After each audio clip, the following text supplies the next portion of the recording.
Bien, ahora sí, vamos a nuestra siguiente clase en la serie de Yeshua, el profeta al cual oír. Y pues bueno, tal parece que hoy vamos a cerrar definitivamente esta serie con una conclusión, ¿ok? O con muchas conclusiones, básicamente. Estamos hablando de algo muy importante en las Escrituras, que es nada más y nada menos justo lo que hemos estado viendo en la Torá y conjugado con las palabras de Yeshua. El Verbo se hizo carne, aquel que estaba a la diestra, en la majestad de las alturas, la presencia, Panim, el que hace manifiesto el invisible, el Hijo,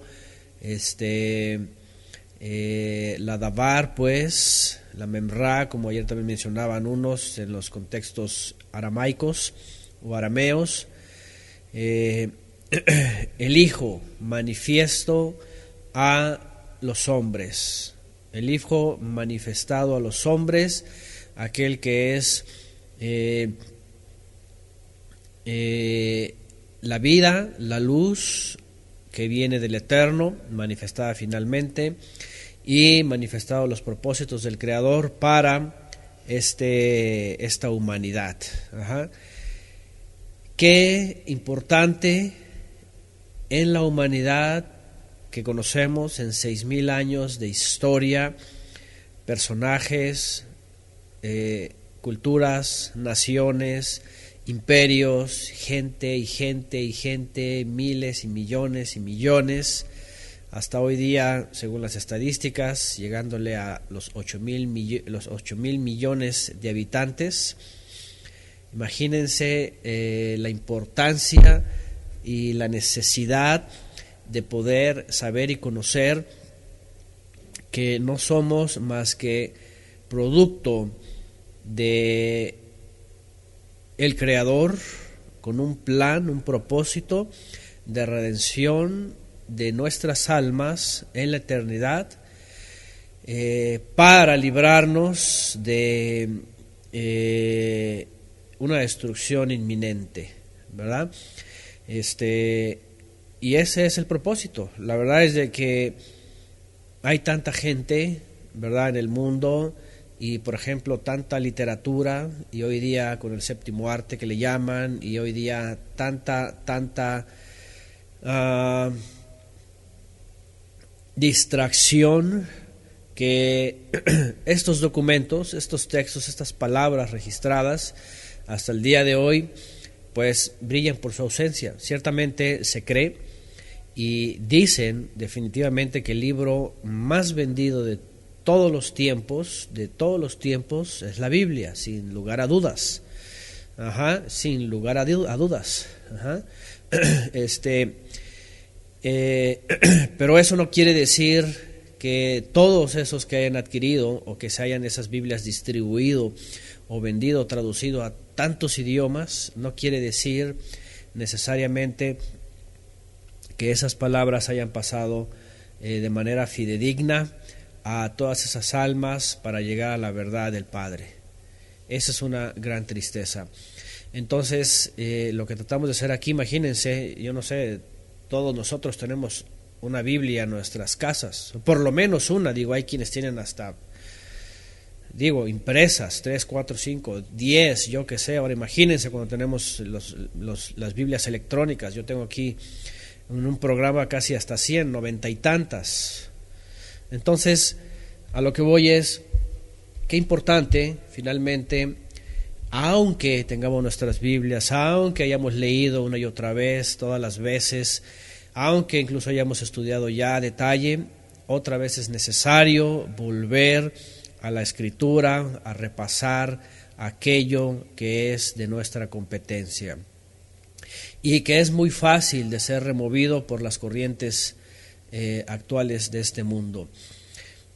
Y bueno, es lo que hemos tratado de hacer, por supuesto, para recordar que es aquello importante que esperamos. Ahora, y cuando digo la palabra importante, independientemente de todo el documento que hemos leído, e incluso tratando de hacer una distinción entre el texto recibido real, revelado y hablado por Yeshua, y los textos añadidos.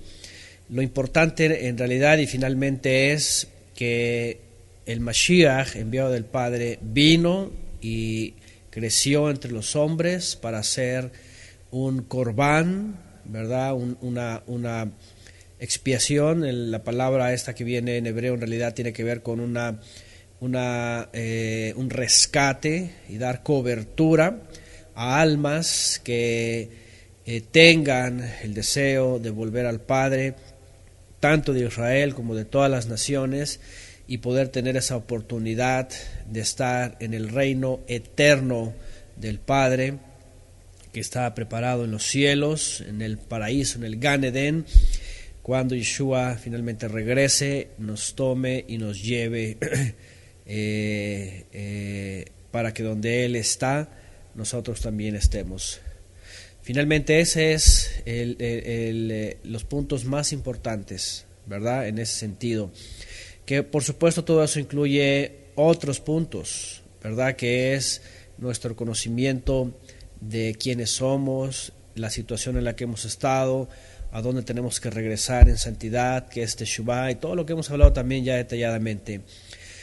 Por ahora vamos a cerrar con lo que nos falta de Mevaser Yohanan, y es que lo que nos falta son 2 capítulos, pero por otro lado, tratando de indagar en el texto recibido, también nos encontramos aquí con una disyuntiva, ¿verdad?, respecto a las traducciones. Y es que una de las versiones que tenemos, que presume, y lo digo esto porque, pues bueno, están estos documentos, el texto recibido y textos posteriores al texto receptus, como se le conoce, o el texto más antiguo, pues nos lleva a replantearnos Juan 20 y 21, si son textos que en el original estuvieron completos o han sido añadidos.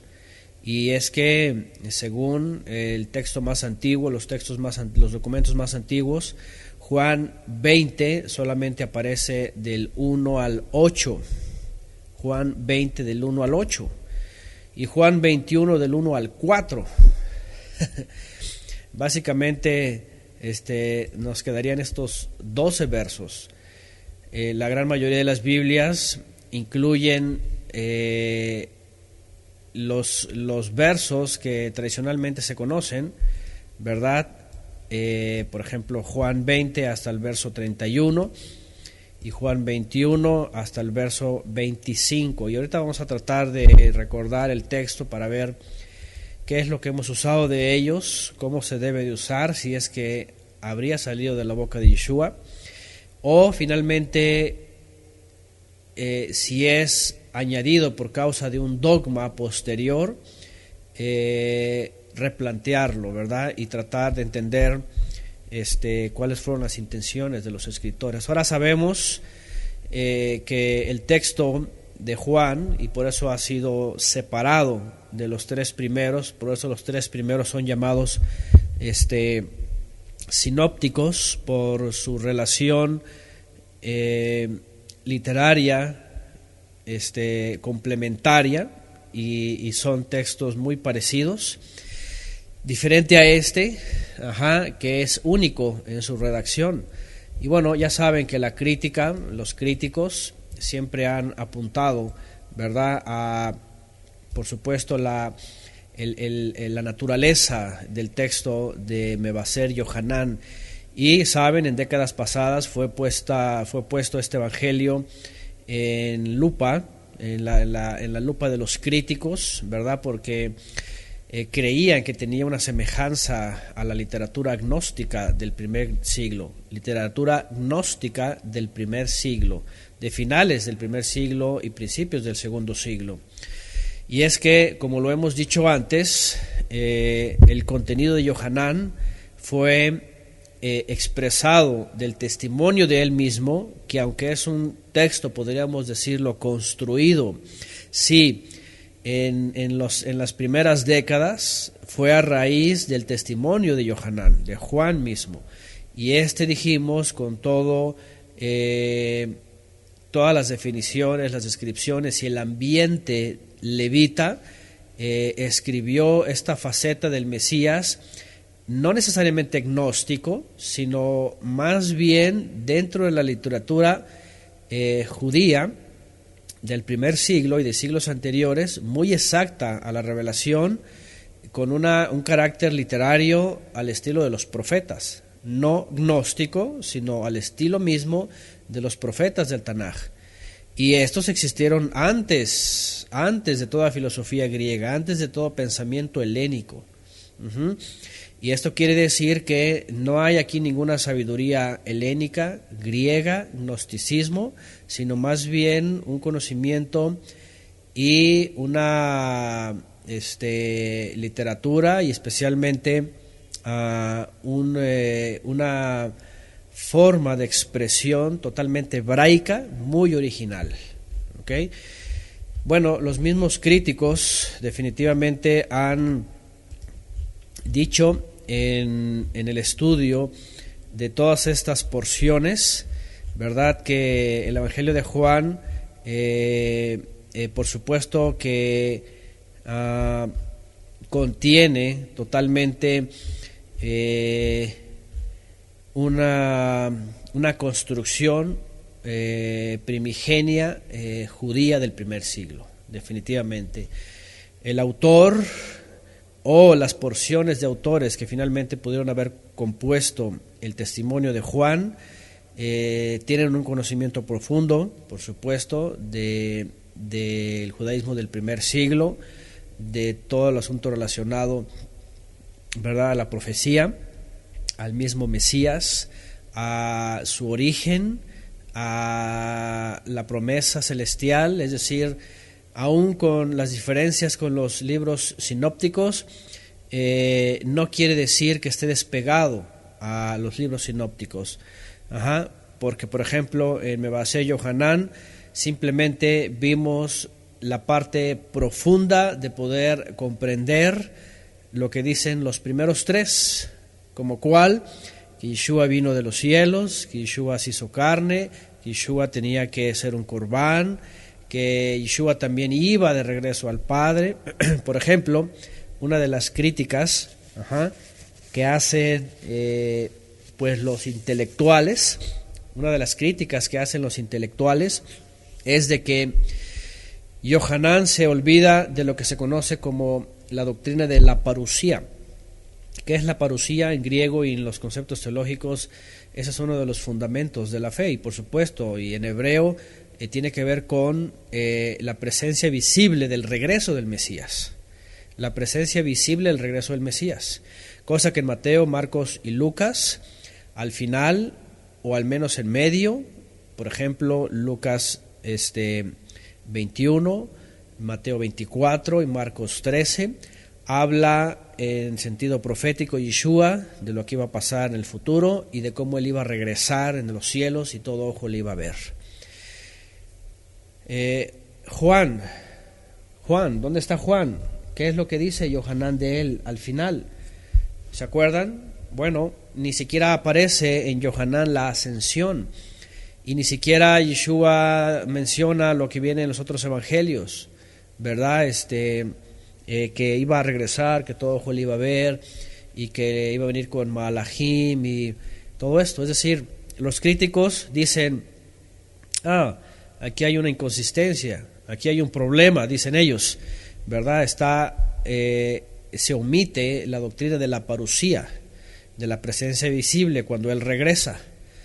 Pero no podemos ser demasiado críticos, excentristas, o excéntricos. Es decir, a lo que voy es, no porque al final de Yohanan, después de la resurrección, no viene ni siquiera la gran comisión de forma detallada, sino simplemente como yo fui enviado, así vosotros sois enviados, no significa que no hable de la gran comisión, porque ya lo vimos en capítulos anteriores. Y aunque omita la famosa enseñanza de la parucía, de la presencia visible en su regreso, no quiere decir que Yohanan no la mencione, pues claro que la mencionó en Juan 14, ¿verdad? Que iba a subir al Padre y que iba a regresar, ahí dice, vendré y os tomaré a mí mismo, para que donde yo estoy vosotros estéis. Es decir, la crítica a veces es demasiada injusta, ¿verdad?, con los textos, y al tratar de encontrar un conflicto en el texto en base a la organización que se tuvo de por la revelación de Juan, en este caso, pues se llegan a decir cosas que no necesariamente son ciertas, ¿ok? Y bueno, por ahora la crítica ha secundado que este evangelio, por supuesto que no tiene nada que ver con los evangelios gnósticos, ni tampoco con la literatura griega gnóstica, e incluso los críticos han dicho que aunque la versión que se obtiene, que es del griego koine, tiene rasgos totalmente judaicos. Dicen, cuando se leen esas expresiones en griego koine o koiné, al hebreo, dice, se entiende perfectamente que tiene un origen hebraico. Es decir, otra vez más, los críticos dicen que, y aunque no lo dicen, simplemente se infiere por sus expresiones que definitivamente el Evangelio de Juan en su génesis, en su origen, fue escrito en hebreo. Ajá. Y las expresiones hebraicas las acomodaron después los traductores al griego, las cuales, dice, si se leen en hebreo, se leen perfectamente sin ningún problema. Y pues es obvio, como lo hemos visto nosotros una y otra vez, tiene expresiones y tiene lo que se conoce como hebraísmos, ¿verdad? Y que son totalmente, pues, únicos en el pueblo judío.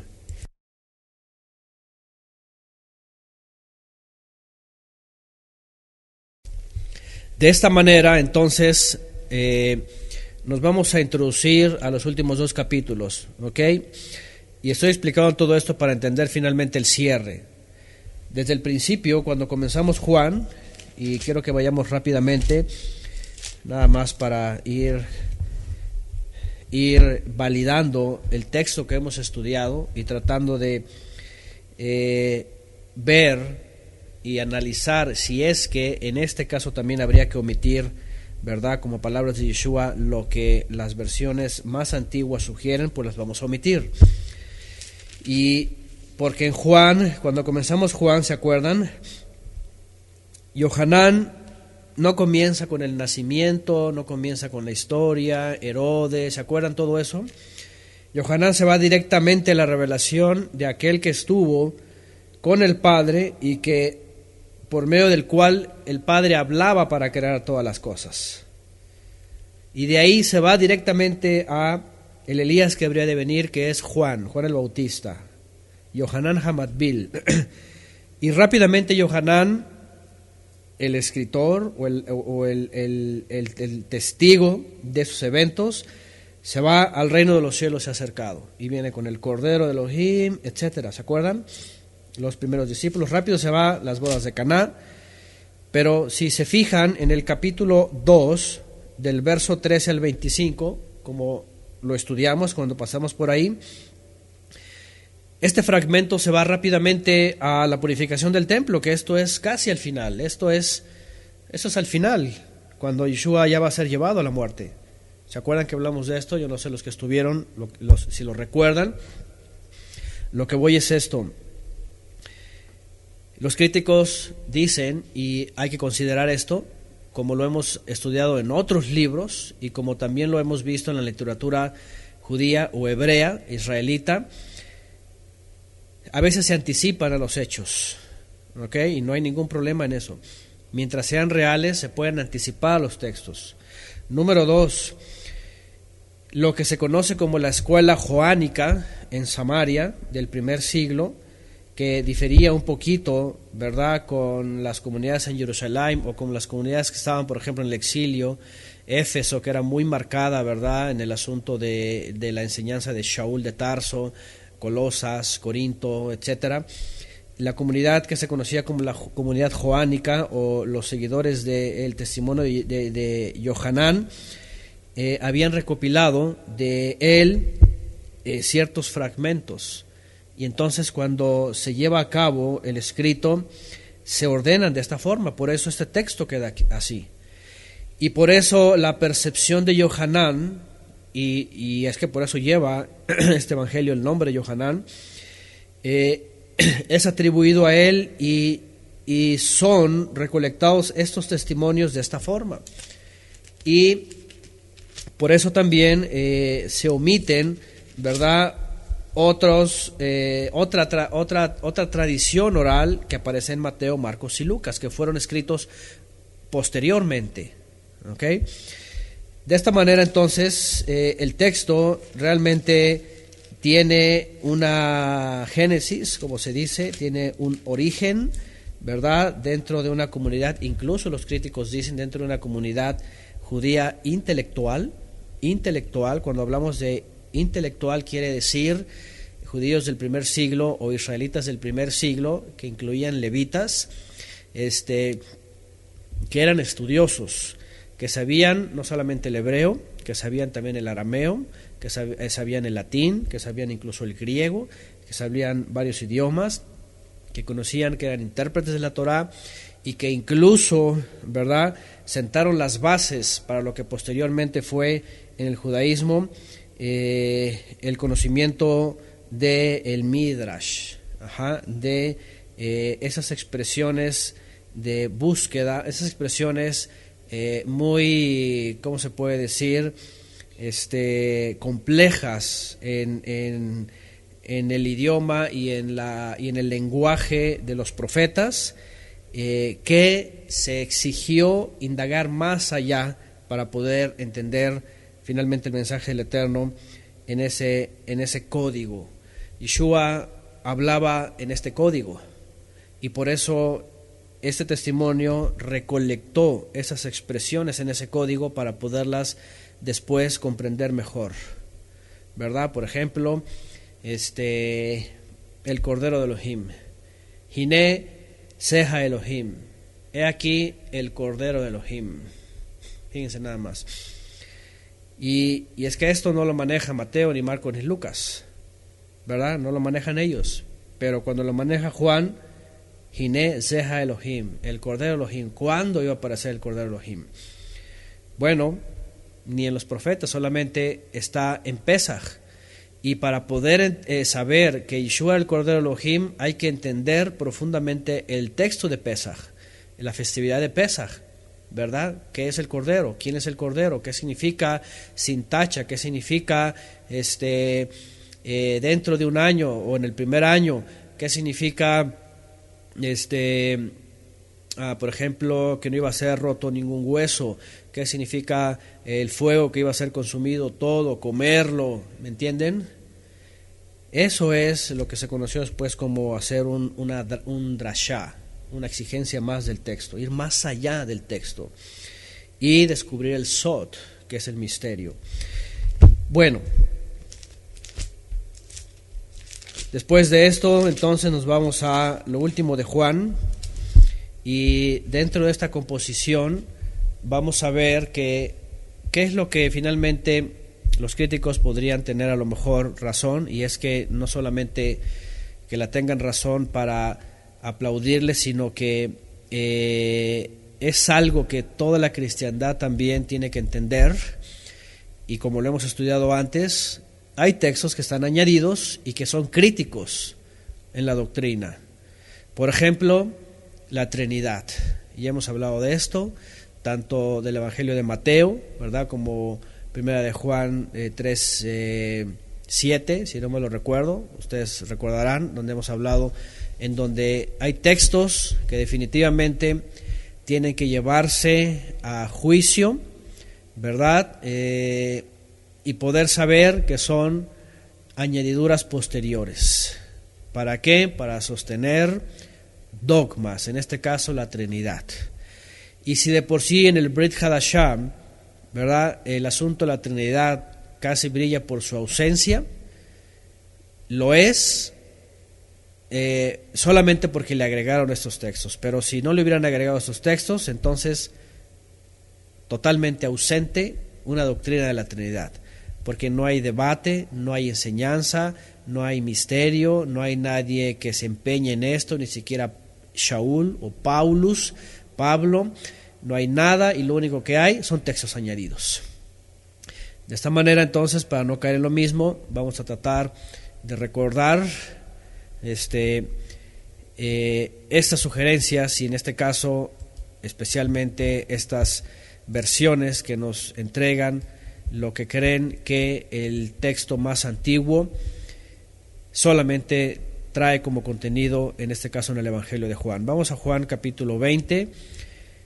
Yo no sé, yo estuve viendo varias versiones para tratar de ver cuál otra omitía lo que se tiene que omitir, pero la gran mayoría tiene Juan capítulo 20 del 1 al 31. ¿Ok? Y es que también vemos,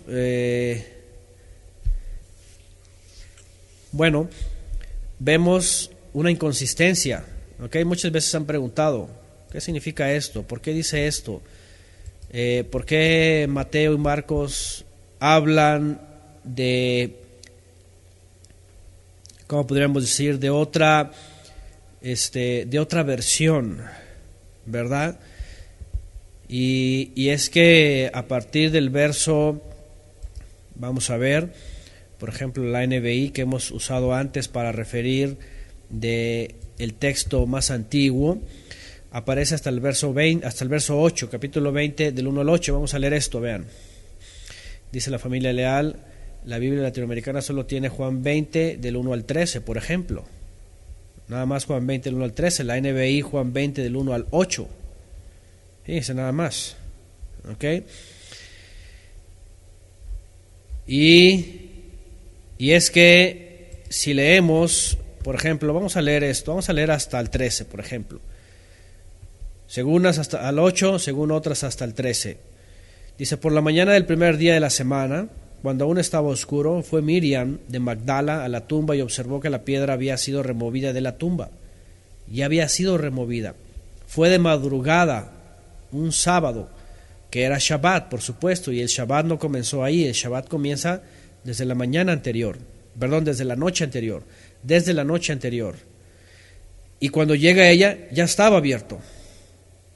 ¿Ok? Es uno de los detalles que, bueno, espérame aquí, ya está abierto. Dice, entonces corrió yendo a Shimón Kefa y al otro discípulo a quien Yeshua amaba, les dijo, se han llevado a nuestro Señor de la tumba y no sé dónde lo han colocado. Entonces Shimón y el otro discípulo salieron y fueron a la tumba y corrieron juntos, pero el otro discípulo corrió más rápido que Shimón, llegando primero a la tumba. Y asomándose miró las telas de lino colocadas allí, pero no entró. Enseguida después de él llegó Shimón, ese es Kefa, Pedro, y entrando a la tumba miró las telas de lino colocadas allí. Pero el sudario que había estado atado a la cabeza no estaba con las telas de lino, sino enrollado y colocado en un lugar aparte. Luego entró también el discípulo que había llegado primero a la tumba y viendo creyó. Hasta ahí. Algunas versiones traen hasta ahí. Otras, según el texto más antiguo, agrega el 9, el 10, 11, 12 y 13, ¿verdad? Dice, luego entró también, 9, porque todavía no había comprendido las Escrituras que él habría de resucitar de entre los muertos. Aquí no hay ningún problema. ¿Ok? Aquí no hay ningún problema. ¿Por qué? Porque lo que estamos viendo es un relato de ellos. ¿Qué pasó con ellos? ¿Qué pasó cuando se enteraron de esto?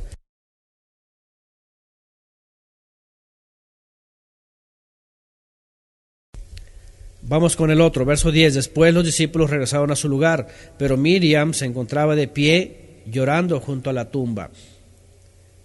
Mientras lloraba, observó hacia el interior de la tumba y vio a 2 ángeles con vestiduras blancas que estaban sentados, uno a la cabecera y el otro a los pies, donde había sido colocado el cuerpo de Yeshua. Ellos le dijeron: mujer, ¿por qué lloras? Ella le respondió: porque se han llevado a mi Señor y no sé dónde lo han colocado. Hasta aquí, según la versión de la familia Leal, viene hasta ahí. Sí, déjenme decirles algo. La NBI, ahora, yo mencioné hace unos años, y es que por ahí del año 97, 98, 99, hubo una controversia, ¿verdad? Dentro del cristianismo, porque empezaban a decir: oigan, esa NBI, y es que la NBI primaria, la primera NBI, ahí está, NBI 1984, fue una versión que tenía como propósito justamente omitir los textos que estaban añadidos, que estaban en versiones posteriores, por ejemplo en la Vulgata Latina. ¿Y qué es lo que hace esta versión? Los quita. Y después viene todo el cuerpo eclesiástico cristiano a reclamar que era una versión satánica, porque entonces estaba omitiendo, ya saben, lo que la Reina Valera estaba enseñando como palabras escritas desde el cielo y enviadas a la tierra. Y empieza la controversia, y empieza el pleito. ¿Qué es lo que pasa? Que con el paso del tiempo hacen otra NBI y tienen que hacerla como la Reina Valera, añadiendo los textos añadidos. Por eso van a encontrarse ustedes con algunas NBI que ya incluyen también el texto hasta el 31. ¿Por qué? Porque hubo tanta presión y hubo tanta difamación a esta NBI que para los autores y los impresores esto iba a ser un fracaso. Imagínense, ¿quién va a vender una Biblia que tenga textos de la Biblia mutilados según la cristiandad? Nadie las quería comprar después. Empezaron a ser por todos lados difamadas. Esa Biblia está incompleta, esa Biblia es satánica y esa Biblia le falta y le están quitando, maldito el que quitare de esas palabras, de la profecía, ya saben, todo eso. Y fueron orillados finalmente a poner el texto como los cristianos lo quieren ver la Trinidad ahí puesta, quieren ver los textos añadidos, y tuvieron que hacer una NBI otra vez ya con los textos añadidos. ¿Okay? Por eso les digo que las nuevas NBI, obviamente, por la amenaza de no ser vendidas y quedarse todo ese dinero ahí, tuvieron que agregar estos textos. Bueno, pero ciertamente hay otros que dijeron: ¿saben qué? Vamos a hacer a lo estricto. ¿Qué versos vienen? ¿Ok? Bueno, pregunta: ¿qué pasara si nos quedáramos hasta aquí? Finalmente, ¿qué pasara si nos quedáramos hasta aquí? ¿De qué nos vamos a perder? Bueno, ¿qué viene después? Esto es lo que también ha generado muchas inquietudes. Que Miriam de Magdala, y aquí es donde viene, fíjense, y ahí les va la propuesta. Ahí les va la propuesta. Aquí es donde viene. ¿Ustedes se acuerdan ustedes de ¿cómo se llamaba esa película del Código Da Vinci, no sé qué tantas cosas, y el Santo Grial y todas esas sarta de barbaridades que estuvieron proyectando en una película y en un libro y luego una película, ¿verdad? De que Yeshua tuvo pareja y entonces María Magdalena y sus hijos y todo esto aquello. ¿De dónde fue todo eso construido? El Código Da Vinci, ¿verdad? ¿De dónde fue todo eso construido? Y aquí es donde viene la crítica. Cuando vienen los críticos dicen: esto suena a algo gnóstico. Bueno, esto es lo añadido. Si hay algo que pudiera generar una controversia, una especulación y finalmente una ideología religiosa o incluso movimiento gnóstico, pues sería esta inclinación que apareció a finales del primer siglo. Una alusión marital y especial conexión de Yeshua con Miriam de Magdala. Y es que vean el texto, aquí dice que está ella llorando profundamente en la tumba, ¿verdad? Los discípulos dicen simplemente que vieron y se fueron. Nada más piensen en la actitud de estas personas. Los dos discípulos vieron y se fueron. Y es que todavía no entendían lo de la resurrección. Pero ella se queda llorando. Pregunta, ¿por qué se queda llorando? ¿Qué actitud nos muestra esta mujer cuando está llorando en la tumba? ¿Qué actitud? ¿Qué actitud nos muestra esta mujer? Dice Luis Rivera, compasión. Ok, compasión de pasión. Desamparo, dice Sonia. Soledad, dicen por acá.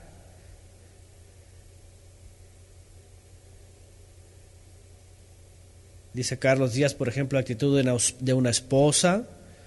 Tristeza. Comparación a un hombre bueno y justo, dicen por acá, ok. Viudez, tristeza. Bueno, yo no sé ustedes, pero esta escena parece que los sentimientos, tienen que ver más por la ausencia de el personaje, en este caso el cuerpo, porque más adelante eso dice, y un dolor como personal, que una consternación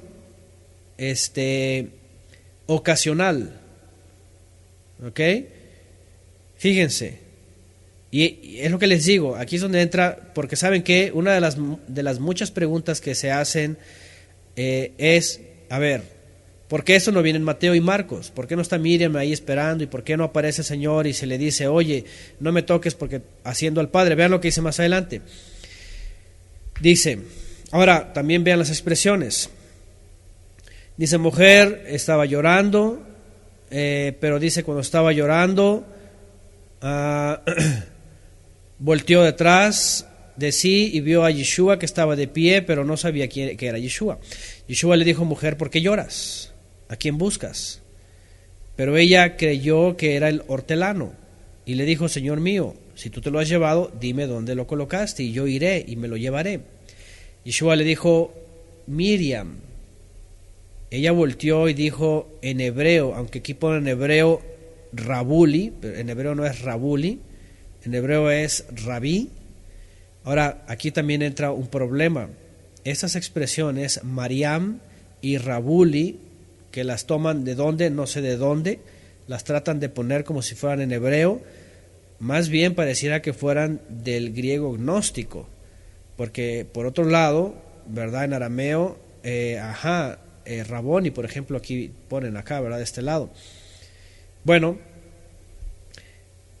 supongamos que Yeshua le dice Miriam y ella voltea y le dice Rabí o rabino, que significa maestro.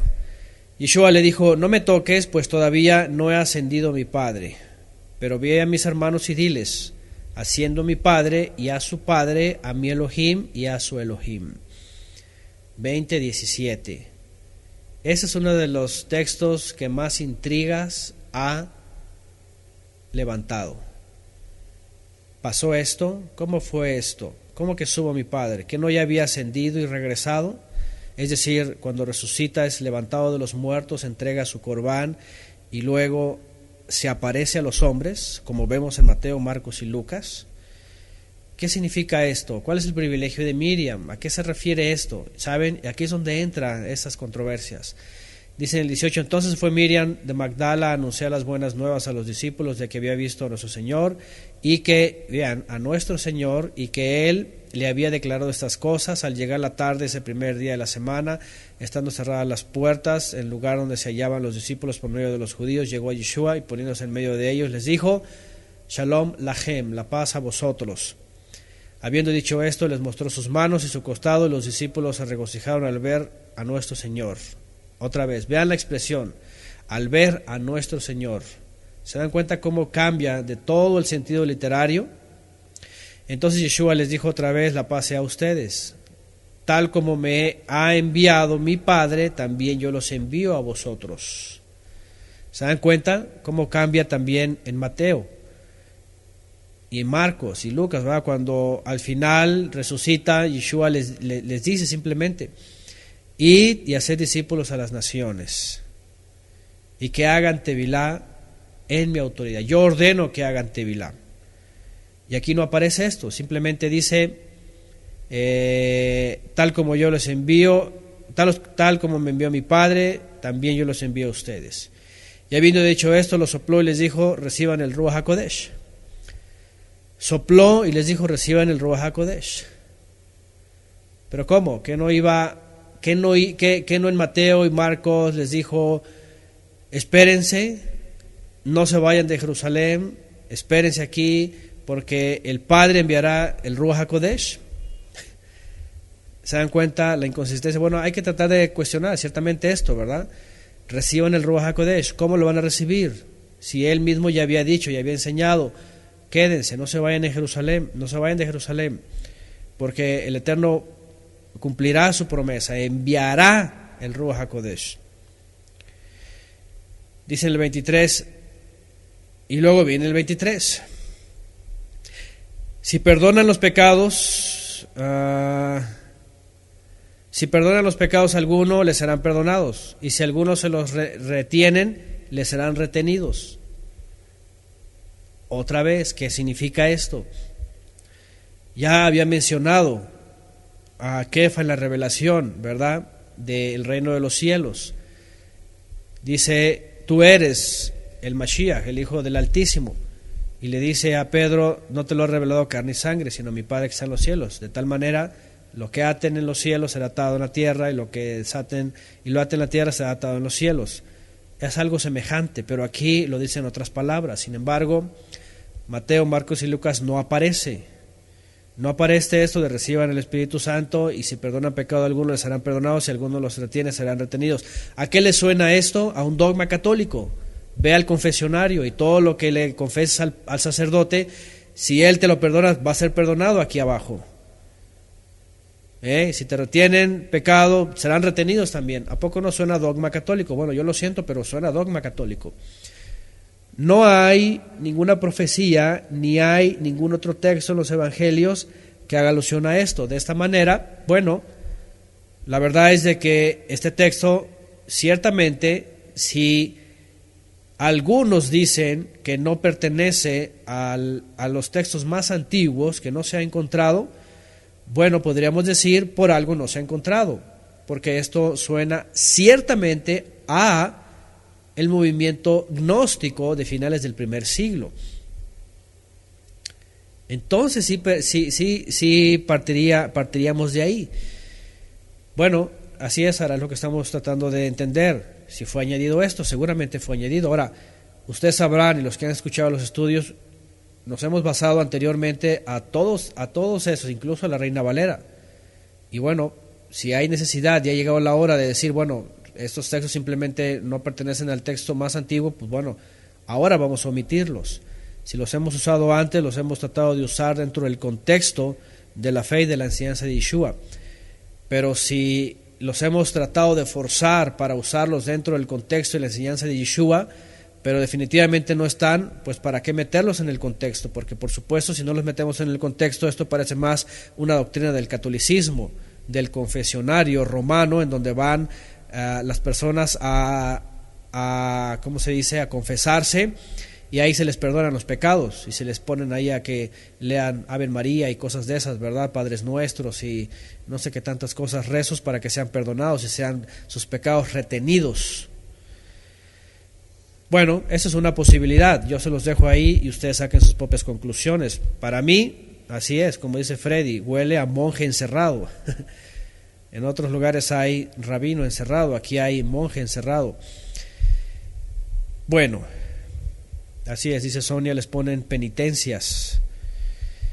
Vamos a seguir el relato. Digo, lo estamos analizando y estamos tratando de cuestionar si realmente son textos añadidos, tienen su razón, ¿verdad?, dentro de todo el contexto del Evangelio, de que sean textos añadidos.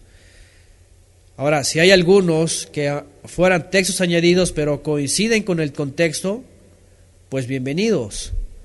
Vamos a tratarlos de ver. Dice más adelante, 20:24, pero Tomás, llamando el gemelo, Dídimo, gemelo, uno de los 12, no se encontraba allí con ellos cuando llegó Yeshua. Entonces los discípulos le dijeron, vimos a nuestro Señor. Pero él les dijo, si no veo en sus manos las marcas de los clavos y meto mis dedos en ellas y meto mi mano en su costado, no creeré. Aquí viene el famoso incrédulo. Hemos hablado también de él. Era demasiado incrédulo. Ahora, los dedos en sus manos. 8 días más tarde, dice, estaban de nuevo dentro y Tomás con ellos. Y vino Yeshua, y estando las puertas cerradas, se puso en medio y les dijo, Shalom Lachem, otra vez, Shalom Lachem, paz a vosotros. Y dijo a Tomás, mete aquí tu dedo y mira mis manos, extiende tu mano y métela en mi costado, y no seas incrédulo, sino creyente. Bueno, pareciera que el cuerpo de Mashiach queda marcado para siempre, como un cuerpo, yo no sé, como si hubiera taladrado, como si hubieran hecho una perforación. Por otro lado, la tradición católica pone manos heridas. Y así es, como si fueran estigmas, ¿verdad? Dice María Eugenia. Pero por otro lado, las fuentes médicas, históricas y podríamos decir lógicas, si alguien quiere usar esta palabra para que no es piedra de tropiezo, dicen que los clavos realmente perforaron lo que se conoce como los antebrazos, las muñecas de los antebrazos. Se les conoce así, ¿verdad? Las muñecas. No hay ninguna referencia que haga alusión aquí en el texto a que sean los antebrazos, en la muñeca. Ajá.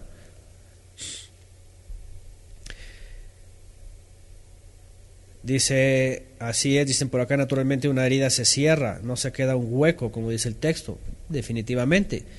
Y después de 8 días está cerrada, y más si fue resucitado y fue, digo, a lo mejor hay una señal, una especie de estigma, pero no hay un hueco. Es decir, el texto está tratando de mencionarnos algo que muestra que realmente es Él, pero lo hace de una forma un poco increíble, inverosímil. Ajá. Así es, dice el Salmo 22, que hace referencia a horadar, perforar. Ahora, después de 8 días, ¿habría un hueco de tal manera que entra un dedo? ¿O no solamente era suficiente decir, mira las manos, mira el costado? Bueno, Tomás en respuesta le dijo, Señor mío, y aquí viene otra expresión, Tomás 20:28. En respuesta dijo esto, Señor mío y Dios mío. Adoní, ¿y qué más? Elí. Pregunta, ¿estaba declarando Tomás ahí que él era el Todopoderoso?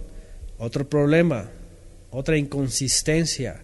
Jamás ninguno de sus discípulos, por más que hizo y deshizo Yeshua, le dijo Elohai. Adoní Elohai, ninguno. Aquí hay otra inconsistencia. Bueno, cuando estudiamos esto antes y lo tomamos como texto recibido, lo vimos con una expresión, Adoní Elohí, como diciéndole al Eterno, no al Mesías. Pero siempre se ha enseñado, definitivamente, en base a este texto, si es que es añadido, que como que aquí Tomás le dice, Dios mío, así como que tú eres Dios, ¿verdad? Elohai, mi poderoso. Bueno, otra vez, una inconsistencia. 29, Yeshua le dijo, ahora que me has visto has creído, dichosos los que sin haberme visto creyeron. También muchas otras señales hizo Yeshua en presencia de sus discípulos que no están escritas en este libro. Pero ciertamente estas cosas se han escrito para que ustedes crean que Yeshua es el Mashiach, el Hijo de Elohim, para que creyendo tengan vida eterna en su nombre. Pregunta, ¿es necesario saber de Dídimo, del gemelo, de Tomás, que él vio las marcas en Yeshua para creer? ¿Es necesario esto?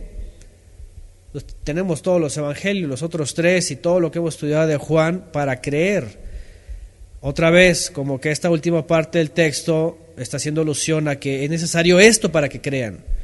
Pero ahí incluye a Miriam de Magdala, ¿verdad? Que tiene como que este dolor marital de que dónde está su cuerpo y por favor y dámelo.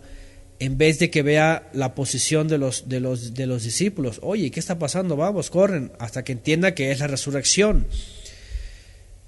Ajá. Así es, dice por acá Sonia. No, si ya ves, ya no hay fe. Simplemente hubiera ocurrido eso, ¿verdad? Aquí hay otra contradicción. Hubiera hecho Tomás, por cuanto no creíste. Ya. O es más, lo hubiera desconectado ahí.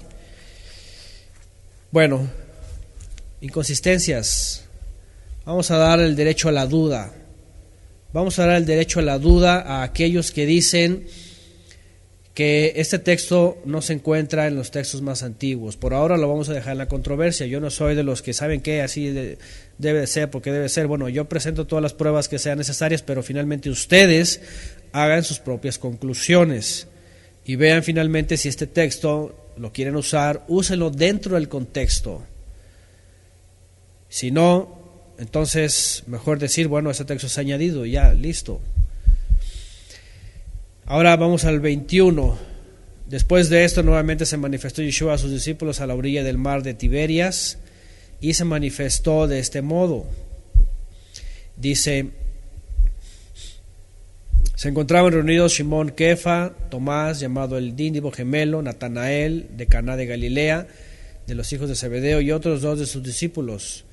Cuando Simón Kefa le dijo, voy a pescar, ellos le dijeron, nosotros también vamos contigo, y fueron y abordaron la barca. Por esta noche no pescaron nada.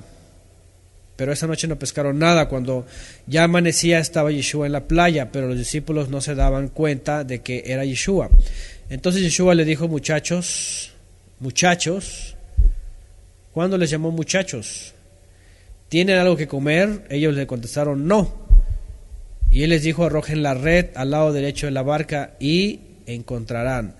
Después de que la arrojaron, no podían sacar la red debido a la gran cantidad de peces que habían capturado. Entonces el discípulo a quien Yeshua amaba le dijo a Pedro, este es nuestro Señor. Ahora, yo no sé, ustedes juzguen, ¿qué es lo que vemos en Mateo y Marcos? ¿Hasta dónde se prolonga la incredulidad de ellos? O más bien, ¿hasta dónde se prolonga la incertidumbre de ellos? No la incredulidad, la incertidumbre. ¿Se acuerdan los que van camino a Emaús, por ejemplo? En Lucas. ¿Qué era ahí? Era el tercer día. Pero después del tercer día y después de que le volvieron a ver, todos creyeron. Y dice que pasó con ellos 40 días después. Y no había nada de que de pronto aparecía y, ¡ay! ¿Quién es este? ¡Ay! Que no es nuestro Señor, así como que si no le conocieran. No sé si me estoy explicando. Esto, y lo estoy diciendo así porque estas son de las cosas, ¿ok?, que suelen causarle a los críticos muchos conflictos. Y empezar a decir, esto tiene rasgos totalmente gnósticos de la comunidad, ¿cómo se dice? Griega, helénica, de finales del primer siglo, que eran cristianos gnósticos. ¿Me entienden? Y que empiecen a decir, a ver, aquí pasa algo. Se supone que Mateo, Marcos y Lucas están diciendo que los discípulos tenían incertidumbre y los que iban a camino de Emaús de pronto le conocieron. Apareció. Yo pienso que con esa aparición posteriormente empezaron a recrear otras apariciones. Pero como que de pronto ahí está Pedro, Tomás, Natanael, aquel que ya le había, según, puesto sus dedos en sus manos y en el costado. Natanael, ¿se acuerdan de aquel Natanael? Bueno, ¿qué eran tan despistados o qué estaba pasando aquí? Vamos, lo que vamos es de que estos textos están sugiriendo algunos conflictos de la realidad para ellos. Este es nuestro Señor, dice. Cuando Simón escuchó que era nuestro Señor, Ahora, ¿se dan cuenta otra vez de la expresión jamás encontrada en Juan? Nuestro Señor, que era nuestro Señor. No sé si pueden verlo, digo, yo no sé, ustedes juzguen. Por ejemplo, la Biblia de la familia Leal les preguntó: amigos, ¿pescaron algo? No, contestaron ellos. Dice más adelante: tomó su túnica y se le ciñó a sus lomos porque estaban desnudos, y se arrojaron al mar para llegar hasta Yeshua.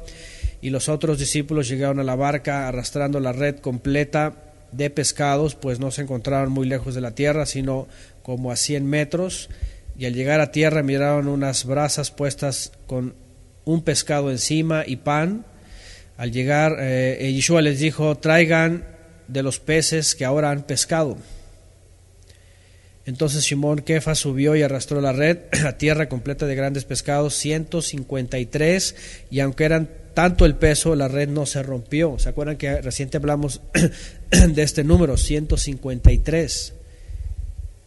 Y aquí está la pregunta, a ver, cuando hablamos de la Torá, del nombre de Betzaleel, que suma esto, alguien tenía un conocimiento de la gimatria, lo que se conoce como la numerología, y añade el propósito de los dones para la fabricación del santuario a los discípulos. Ya hablamos de esta conexión, ciertamente dentro del contexto aplica, pero se dan cuenta, hay un conocimiento aquí de algo que está pasando por ahí, y lo quieren atribuir también. Bueno, luego Yeshua les dijo: vengan a desayunar, pero ninguno de los discípulos osaba preguntarle: ¿quién eres tú? Porque sabían que era, otra vez la expresión, nuestro Señor, dice esta versión. Acercándose pues, Yeshua tomó pan y unos pescados y los ofreció. Esta era la tercera ocasión que Yeshua se manifestaba a sus discípulos después de haber resucitado de entre los muertos. Al terminar ellos de desayunar, Yeshua preguntó a Simón Kefa: Simón, hijo de Yoná, ¿me amas más que estos? Y aquí viene otra expresión u otro diálogo que también ha levantado mucha intriga. ¿Por qué a Pedro? Pedro, ¿me amas más que a estos? Él contestó: sí, Señor mío, tú sabes que te amo. Yeshua le dijo: apacienta mis ovejas, mis corderos. Le volvió a preguntar por segunda ocasión: Simón, hijo de Joná, ¿me amas?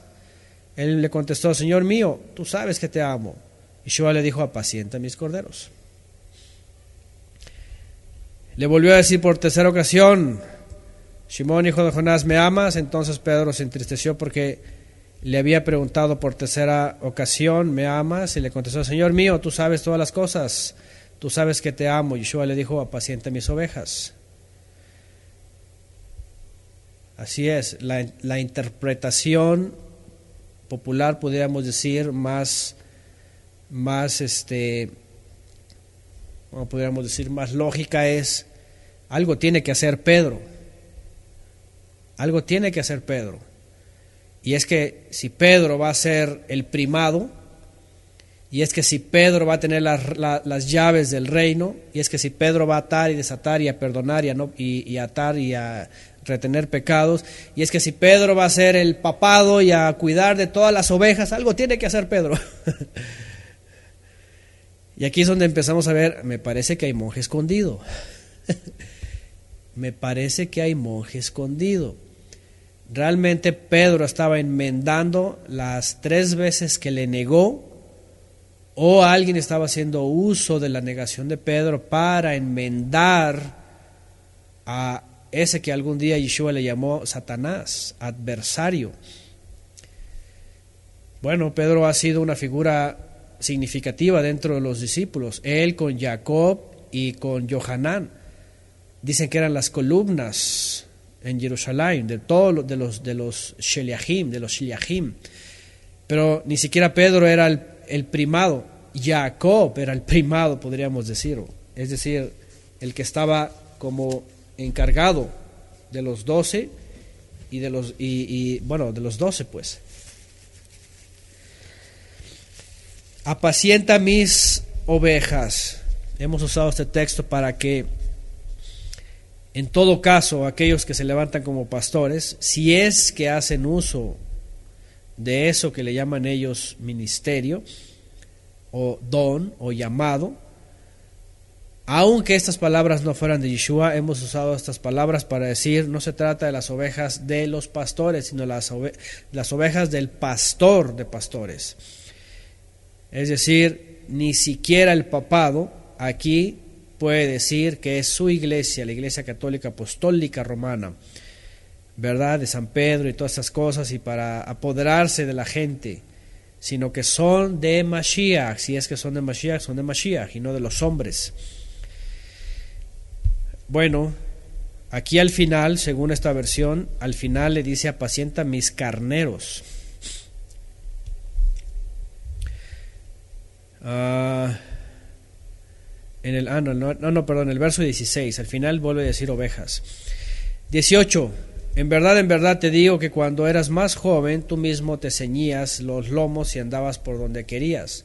Pero cuando seas viejo, extenderás tu mano y otro te ceñirá los lomos y te llevará a donde no quieras. Esto dijo mostrando con qué muerte habría de glorificar al Eterno, dice según esta versión. Después de haber dicho esto, le dijo: sígueme. Bueno, dice Beniel que en la versión católica debe decir: apacienta los cerdos. Ese Beniel. Gracias, Beniel. Pregunta, ¿qué significa este 21:18? Ahora, ¿saben qué?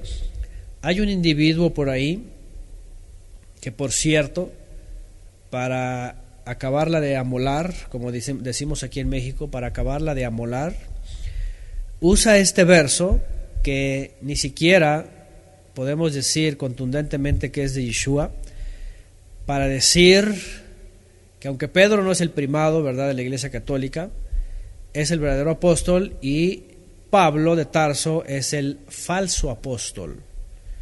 El falso apóstol. ¿Han visto por ahí un ex adventista, ahora renovado adventista mesiánico de no sé qué secta, de no sé qué, de la judeidad, totalmente así, haciendo una tergiversación de los textos y usándolos para todo lo que él quiere decir? Por cierto, es terraplanista y todas esas cosas extrañas y raras, enfermas y sin una descripción real. Bueno, habla de este texto para decir esto, vean. Dice él, como que Yeshua le está diciendo aquí: Pedro, dice, cuando tú eres joven, tú mismo te ciñes los lomos y andas donde quieres. Es decir, mientras tú eres joven, tú tienes autoridad y tú dices y tú vas y tú vienes. Dice, pero cuando ya estés viejo, va a venir alguien que te va a ceñir, que te va a amarrar y te va a manejar como quieras, como él quiera. Te va a dominar. Y dice esta persona: adivinen quién es este. Este es Pablo de Tarso. Porque cuando Pedro ya era viejo, ya no podía él defender la fe del Señor, y entonces ya no podía cuidar las ovejas, y entonces vino este mentiroso usurpador, y entonces él lo ciñó, lo amarró, y entonces él hizo lo que quiso y cambió y inventó una religión, y empieza a desatar su lengua en contra de Shaul de Tarso. Háganme el favor. Bueno, es uno de muchos textos que agarra y los tuerce y los usa así y toda la gente, wow, toda la gente así muy asombrada. Digo, ¿se dan cuenta? Hay que tener en cuenta el asunto de este texto, si hay una descripción, si en este caso los gnósticos usaban este tipo de expresiones para que no tiene, de verdad, no tiene una conexión hebraica, ¿verdad? Yo haciendo uso de los léxicos y haciendo uso, ¿verdad?, de otras fuentes hebraicas y todo esto, hay unos hebraísmos que no tienen ningún problema, sobre todo los de la siembra y la cosecha, la tierra, todo esto. Pero este tipo de expresiones entran en la controversia. Bueno, ¿qué está hablando aquí? ¿A qué se refiere exactamente? Bueno, Pedro hasta sus últimos años, y eso que fue joven también llevado a la muerte, no llegó ni siquiera a viejo. Pedro no llegó ni siquiera a viejo, no llegó a estar viejo, anciano, no como Juan. Juan sí se entiende y se cree, según fue exiliado a Patmos, que ya murió desterrado, muy anciano. Pero los Sheliahim, los otros, murieron jóvenes, perseguidos, muertos, colgados en maderos también, en árboles. Pero cuando seas viejo, le dice, no llegó a ser viejo Kefa, no llegó a ser viejo, no pasó más de 50 años de Kefa. Es más, ni siquiera estaba, posiblemente, ¿verdad? Bueno, en la destrucción del templo, no sabemos, no estaba. Pedro mismo, en sus cartas, jamás menciona algo alusivo a la destrucción del segundo templo. Él había sido exiliado ya, él ya había huido, de hecho, hacia la zona de Oriente, por las persecuciones que había. Pero ni siquiera llegaba al año 60, ni siquiera llegaba al año 60, cuando él escribió sus cartas. De esta manera, no llegó el anciano, él murió joven, podríamos decirlo. Bueno, hay muchas cosas, por supuesto, en las que los críticos señalan y cuestionan definitivamente sobre estos textos. Por otro lado, no son palabras de Yeshua, ¿verdad? Que aunque nosotros ahorita ponemos en tela de duda, y si lo llegaran a hacer, no son palabras que traen tanta trascendencia, ¿me entienden? No como las que ya hemos estudiado. ¿Por qué? Porque al final de este libro se ha prestado en el acomodo, y aquí sí coincido con los críticos, la organización del texto a base del testimonio de Juan incluyó otros testimonios que provenían de él, pero no fueron de fuentes directas. ¿Ok? Es decir, el Evangelio de Juan, ustedes lo tienen en sus Biblias. Por favor, tomen las hojas que son del Evangelio de Juan, así, tómenlas en sus manos. Tómenlas en sus manos. Esto no fue un documento que Juan se sentó a escribir en unos días, o en una semana, o ni siquiera en un mes. ¿Ok? Es más, se puede creer que ni siquiera él lo escribió, en el sentido de que lo escribieron escribanos que fueron relatando el testimonio de él y testimonio de él que provino de otras fuentes, de otras personas. De tal manera que, por supuesto, tampoco podríamos decir que lo que nos entregan los textos más antiguos, como que estos versículos de estos capítulos 20 y 21 no están ahí, entonces se puede poner en tela de duda. ¿Ok? Esa es mi aportación, por supuesto, como yo les digo, tratando de ver la veracidad, y por supuesto, si esta serie habla de las palabras de Yeshua, el profeta al cual oír, están muy entendidos de que si estas son realmente palabras de Yeshua, o si hay duda en ello, mejor omitirlas. ¿Ok? Y yo no sé si coincidan conmigo, pero al menos yo hago esta planteación. ¿Ok? Yo hago este planteamiento, mejor dicho. Y en base a esto ustedes tomen sus propias decisiones y vean finalmente si optan por alguna versión de esta, y ustedes, si la quieren usar, úsenla dentro del contexto. Úsenla, porque ya saben, el católico, por ejemplo, Pedro, me amas, y 3 veces para enmendar tus 3 negaciones, y entonces ahora te conviertes en el primado. Me amas más que esto, apacientas mis ovejas, y tú eres el primado, y dicen los católicos, a partir de ahí Pedro es el primer papa. ¿Qué les parece? Bueno, entonces ahí hay que tratar de ver finalmente esos textos, cómo fueron usados o cómo han sido usados. Después le dijo, sígueme. No le había dicho ya antes, sígueme. No dice, aquí dice que es la tercera vez que se las aparece. No dice en los otros evangelios que fue enseguida que Pedro enmienda su error, su negación, ¿verdad? Y reconoce a Yeshua en el momento que el momento que están de pesca también. Bueno, verso 20, Simón Pedro volteó y miró que lo seguía el discípulo a quien Yeshua amaba. Ahora, en este último capítulo, por cierto, hace alusión también mucho al discípulo que amaba, al discípulo que amaba. Así es como dice Beniel. De hecho, esto iba a mencionar, se me había pasado hace ratito. De hecho, ya en Guadalajara, ¿verdad? Está el seminario diocesano, no sé qué cosa. Y yo muy seguido veía allá en Guadalajara autos con una calcomanía que decía eso, seminario, no sé qué, y dice, sígueme. Así es, Beniel está muy familiarizado porque allí en Guadalajara es muy promovido ese eslogan, sígueme, del catolicismo. Se dan cuenta cómo usan, y muy curiosamente, ahora, déjenme decirles algo, y lo he mencionado antes, en años posteriores, ¿ok?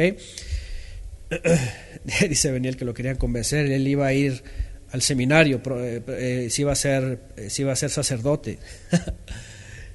Ahí lo íbamos a tener en una iglesia ya en Guadalajara, ahí haciendo misa, Beniel. Bueno, déjenme decirles algo, en el Cerro del 4 y haciendo misas. Déjenme decirles algo, el catolicismo o el cristianismo en sus orígenes, cristianismo católico en sus orígenes, era gnóstico, y eso las fuentes gnósticas lo dicen. ¿Por qué? Porque el asunto de la Virgen María, virgen, siempre virgen, y todas estas cosas, y la Inmaculada Concepción de María, surgió en el gnosticismo. ¿Se dan cuenta? ¿De dónde viene? Ahora, pregunta, ¿de dónde viene el dogma de la Inmaculada Concepción de María? Pues obviamente no aparece en ninguno de los textos del Brit Hadashah. Aparecieron en textos de este tipo que fueron añadidos a finales del primer siglo, que eran de fuentes gnósticas, en donde decían que María o Miriam, la madre de Yeshua, fue engendrada por un ángel y por eso nació sin pecado. Inmaculada Concepción de María, nació sin pecado y permaneció de ahí virgen para siempre. ¿Se dan cuenta? ¿Qué es a lo que voy? Que el catolicismo, el cristianismo gnóstico del primer siglo, se basó en muchas de las fuentes de los evangelios gnósticos para crear sus propias doctrinas, sus propios dogmas. ¿Por qué creen que predica la Trinidad? Porque lo agregaron de un texto gnóstico, porque en los textos más antiguos no aparece. ¿Ok? Y estos versículos de estos capítulos no aparecen, y curiosamente son muy usados por la Iglesia Católica. ¿Qué les parece? Bueno, déjenme ver si estamos bien por aquí el audio. Me salió aquí un mensaje extraño del antivirus. A ver, no sé si habrá por ahí un fraile o un monje o algo, aparte de Beniel, que se quiera meter por ahí. San Beniel ya le están diciendo por ahí. Mientras no seas un infiltrado, fraile, virus escondido, dice por aquí. Bueno, vamos a concluir con este documento, porque aparece en el texto, pero finalmente ahorita vamos a las conclusiones ya. Estamos cerrando. Bueno, lo último que aparentemente las palabras de Yeshua aquí mencionan es sígueme. Sígueme. Pero espérame, si Yeshua le dijo a Pedro desde el principio, sígueme, y ahora ya no es sígueme, ahora es vayan y hagan talmidim en Jerusalén. No sé, primero no se vayan, quédense en Jerusalén para que sean, ¿qué dice? Revestidos del Ruach HaKodesh. ¿Se dan cuenta? Acabamos de leer que les dijo reciban el Espíritu. Espérame, si eso viene después el Ruach HaKodesh iba a venir sobre todos. Y cuando iba a venir sobre todo les dijo, entonces vayan, sean testigos en Yehudá, en Judea, en Jerusalén, en Samaria, en Galilea y hasta lo último la tierra. Bueno, Vamos a leer esta parte, verso 23. Así que se divulgó esta declaración entre los hermanos, que aquel discípulo, ahora, aquí viene otra cosa. El discípulo amado, ahí estaba como que había un revanchismo, ahí como que había algo, a ver, el discípulo amado y Pedro, ¿cuál de los dos? Como que aquí toman presencia los dos. Les iba a decir, especialmente en los últimos 2 capítulos, toma como que un poquito de fuerza la fama del discípulo amado, porque aquí Pedro como que está, a ver, Pedro es el primado, sí, pero el discípulo amado, pues es el discípulo amado, pero Pedro es el primado. ¿Me entienden? Y le dice, sígueme. Dice, así que se divulgó esta declaración. No sé dónde se divulgó, porque ni en Mateo, ni Marcos, ni Lucas, ni en el resto del Brit Hadashah aparece esta divulgación de que entre los hermanos, que aquel discípulo no habría de morir. Bueno, en ningún lugar dice esto. Pero Yeshua no dijo que no habría de morir, sino si yo quiero que éste quede hasta que yo venga, ¿a ti qué? Ya, hasta ahí. Bueno, en ninguna de las fuentes históricas, ni de nadie más, es más, algunos creyendo que el discípulo amado era Lázaro, cosa que por supuesto está totalmente desconectada, no tiene nada que ver y no aparece Lázaro ni en ninguna de las escenas del discípulo amado. Aunque fuese esto, eso no fue divulgado en ningún lugar, no se aparece ni Flavio Josefo dijo nada de alguien que tendría que aparecer, en ninguna divulgación tan asombrosa como esto. Otra vez, ¿quién lo haría? No sabemos. Bueno, finalmente ese discípulo dice, este es el discípulo que da testimonio de todas estas cosas y que también las escribió, y sabemos que ese testimonio es verdadero. Y hay también muchas otras cosas que hizo Yeshua que se escribieron que si se escribieran una por una, creo que ni siquiera el mundo bastaría para los libros que habrían de escribir. Bueno, por supuesto que aquí se hace alusión a este discípulo, el discípulo amado, ¿verdad? Y tratando de decir, es fiel, es verdadero, su testimonio es verdadero. ¿Qué les hace pensar también que hayan puesto esto al final? Pues obviamente para que si hay textos añadidos de Juan 20 y 21, también estos los toman como verdaderos. Los tomen como verdaderos y digan, pues claro, pues es testimonio verdadero, así que pues vamos a creer esto. Pedro el primado, Pedro el pastor de las ovejas, Pedro pues el primer papa, ¿verdad? Y entonces pues bueno, lamentablemente, sí, técnicamente, literariamente, históricamente, estos documentos, estas últimas partes no aparecen en los textos más antiguos, entonces ya sabemos que tienen su razón de existir en las versiones modernas.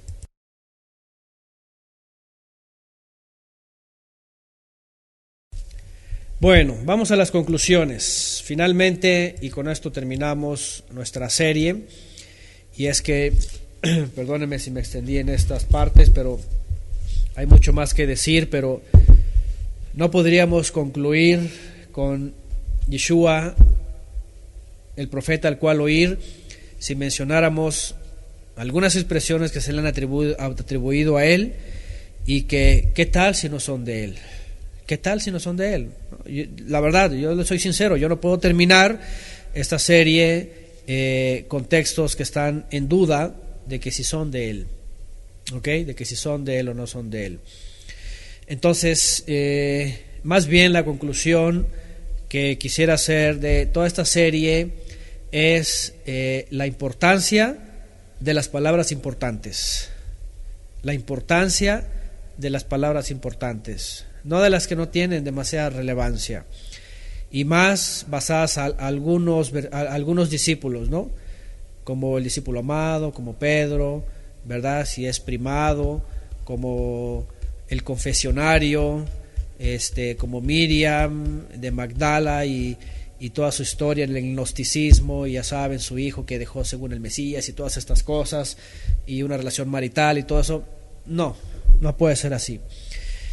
¿Cuáles son más bien las conclusiones de esta serie? Yo quisiera terminar concluyendo con lo importante de las palabras importantes, ¿verdad? Y obviamente no vamos a hacer un repaso de todo aquello, pero en base a lo que hemos estudiado, y es que ya hemos estudiado la Biblia por 3 ocasiones de principio a fin.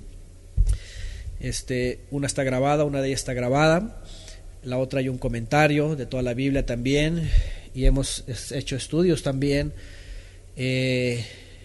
con series, investigaciones, estudios especiales de temas para tratar de ampliar especialmente aspectos proféticos, aspectos de la segunda venida, las cuales es inminente, y además es algo que, aunque al final de Juan alguien no lo quiso enfatizar, en los otros 3 evangelios sí viene bien enfatizado. El Mesías regresa, ¿verdad? Yeshua regresa, y su regreso es una de las palabras que él mencionó y que son importantes. Pero por supuesto que hay muchas más palabras con las cuales nos hemos gozado, edificado, nos hemos alentado unos a otros, exhortado también todos nosotros a raíz de la generación en la cual vivimos. Pero yo creo que podemos concluir y una vez más, y hablando no solamente a nosotros, a un servidor mismo, sino a de dónde hemos salido, y toda esa gente que todavía sigue en muchos sistemas que, por cierto, han sido fundados y creados por palabras que nunca fueron de Yeshua, por expresiones que no tienen nada que ver con la esperanza celestial, por textos bíblicos incluso que están fuera de contexto, o incluso que ya han sido dejados obsoletos por la revelación de Yeshua. Incitarnos a que sigamos adelante y sigamos hablando que la final autoridad, el consumador de la fe, que es Yeshua HaMashiach, pues es al cual hay que oír, ¿verdad? Es al cual hay que oír. Y si pudiéramos resumir esta serie en lo importante de las palabras más importantes, es que él, por supuesto y definitivamente, contrario a la tradición judía actual o judío mesiánica, Yeshua es preexistente, ¿verdad? Yeshua fue emanado del Padre, el Todopoderoso, en la eternidad, y ha sido el medio por medio del cual el Eterno creó todas las cosas, visibles e invisibles, y las puso bajo su autoridad. Y al ver, por supuesto, la enemistad también y la adversidad, el adversario, Yeshua mismo se ofreció para recuperar toda esa parte caída de la cual estamos nosotros, ¿verdad? Y fuimos expresados en el universo y en toda la creación como seres de carne en este lugar, cuya alma está aquí depositada en este recipiente, con una condición caída y con una condición expresada desde el principio, en el Génesis, en Edén, ¿verdad? Que fuimos creados para servir al Eterno eternamente, pero por la caída hemos quedado excluidos, a no ser por esta aparición, ¿verdad?, que viene justamente en el Brit Hadashah, haciendo alusión a una profecía cumplida, de Deuteronomio 18:18, finalmente, que sostiene toda esta serie, que el Eterno iba a enviar finalmente a alguien, y ese alguien es Mashiach, es su hijo, el emanado de él, y lo iba a enviar como profeta.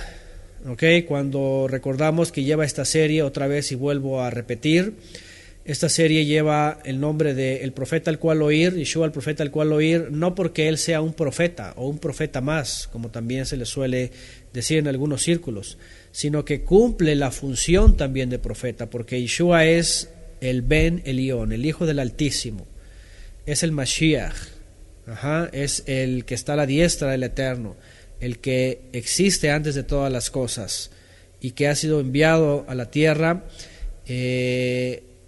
también como profeta, ¿ok? Y otra vez, la palabra Naví, de Neviim, viene de aquel que porta la palabra por inspiración divina, ¿ok?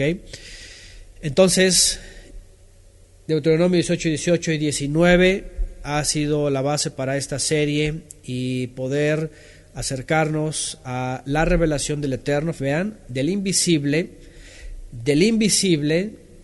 del que no se le puede ver, del que habita en luz inaccesible en las alturas, pero que ha sido revelado por el Hijo, por este al cual hay que oír, y cuyas palabras, que son certeras y que dan testimonio, ¿verdad? Y que están encontradas en los textos más antiguos y que han sido pasadas de generación en generación, siguen siendo el alimento y la esperanza de vida para todos nosotros, y es el sustento también de nuestro diario vivir, es el sustento de nuestra esperanza celestial en un mundo que no tiene esperanza más que en la tecnología, más que en la moda, más que en las novedades, ¿verdad? En lo que es efímero, ¿verdad? Y que es imprescindible, ¿verdad? Y no trasciende, más bien, es algo que acaba muy pronto. El ser humano tiene su esperanza ahí, ¿verdad? Tiene su esperanza incluso en lo que se conoce hoy día ya como el transhumanismo. La única esperanza de vida eterna, y eso que los recientes científicos ni siquiera pueden alcanzar a ella, más que simplemente creer que su mente y sus pensamientos pueden ser reservados en una computadora para después ser traspasados a un cuerpo robótico, ¿verdad? Que es también algo utópico, ¿verdad? Por lo menos tienen la esperanza para la siguiente generación algunos, de a través del transhumanismo, poder sus pensamientos, su mente, le llaman ellos, y sus pensamientos trascender eternamente en un programa de computadora, háganme el favor, en un robot parecido a un ser humano, en un disco duro, etcétera, etcétera. Es la única esperanza, es lo máximo a lo cual ha llegado el ser humano, es lo máximo. Pero que obviamente esto no se queda, esto por supuesto se queda más bien totalmente ridiculizado por la esperanza eterna que tenemos en Yeshua, aquel que vino y habló que sí existe la eternidad, que sí existe el Creador, que sí dio la oportunidad hace 2000 años de que no solamente Israel, sino todas las naciones volvamos a Él en obediencia, en santidad, y que a raíz de hacer uso del medio que Él puso, que es el Mashiach, entonces podamos llegar a Él.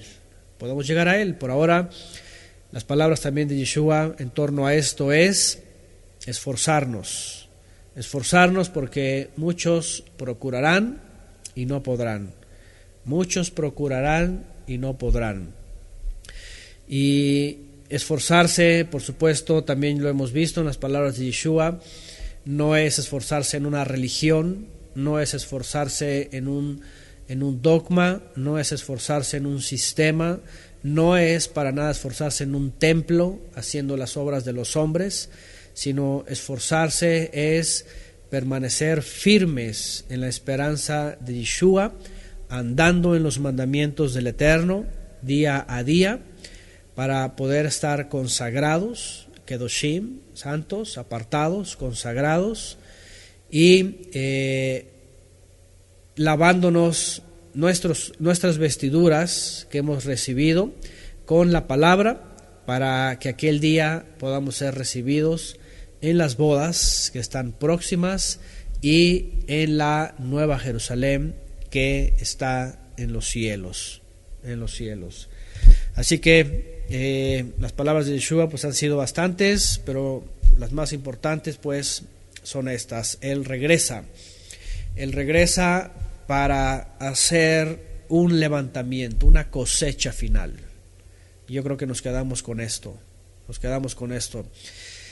ya que la gran mayoría de los que presumen ser creyentes han sido engañados por una esperanza terrenal, ¿verdad?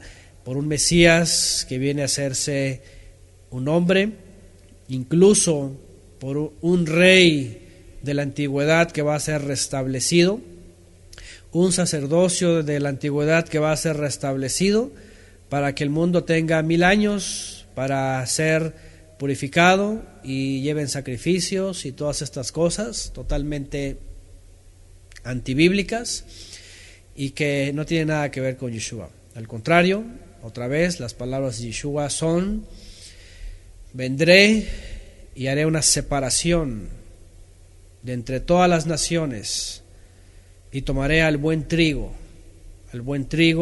y mis segadores segarán. Dice: enviaré a todos mis maalahim, a toda la tierra, a todas las naciones, en donde quiera que estén.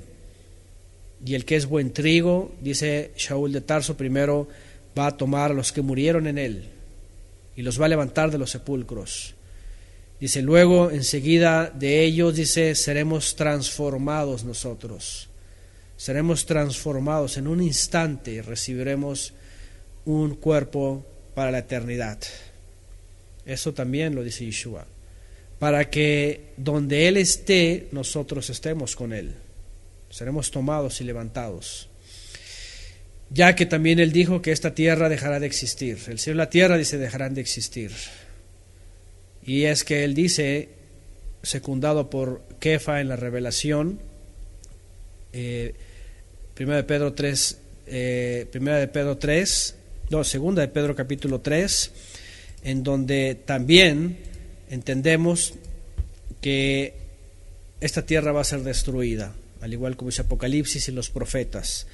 Esta tierra va a ser destruida, esta tierra va a dejar de existir, se va a convertir en el lago de fuego, va desde el interior a salir todo este juicio para toda la superficie, ¿verdad? Y dejará de existir, dice Yeshua. Y entonces se concretará la promesa y la esperanza en Él en base a sus palabras. Seremos tomados para ser llevados con Él. ¿A dónde?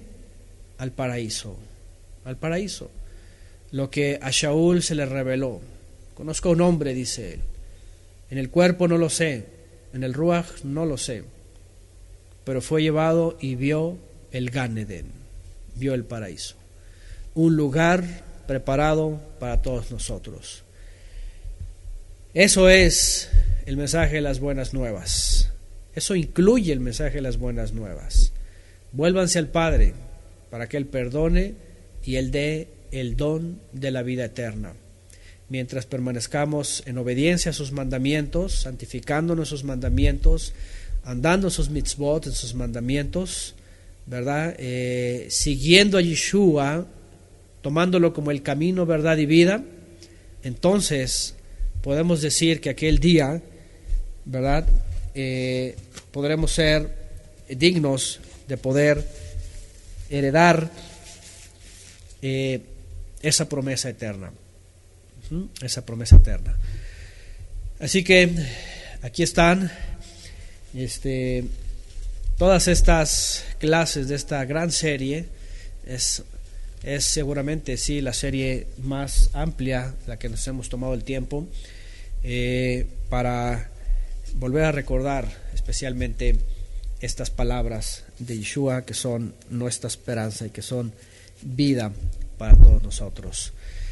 Y pues bueno, esperando que sea de bendición para todos ustedes y todos aquellos que, aunque no han estado en vivo, la siguen a través de las grabaciones. Les agradezco de veras, les agradezco profundamente el tiempo, les agradezco el esfuerzo que llegan a hacer algunos de ustedes a través de sus equipos móviles. Algunos de veras se esfuerzan y van a estos cyber internet a rentar equipos, descargar y estar estudiando y estar escuchando. De veras Les felicito por su dedicación, por su esfuerzo, les agradezco por su tiempo y les bendigo en el nombre de Yeshua, con bendiciones del Eterno, para que nos unamos y juntos sigamos proclamando estas palabras de Yeshua, el profeta al cual oír, que son nuestra esperanza y son nuestra vida, definitivamente, ¿verdad? Y pues Hazak, esfuércense, venid Hazak, sean fortalecidos. Ahora sí que nos vemos en la siguiente serie. La siguiente serie va a ser del libro de los Hechos.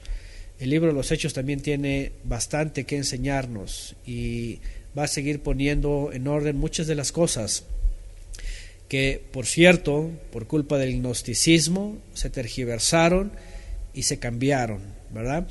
Pero recuperando, y por cierto, el libro de los Hechos vamos a comenzar con palabras de Yeshua también, porque ahí Yeshua todavía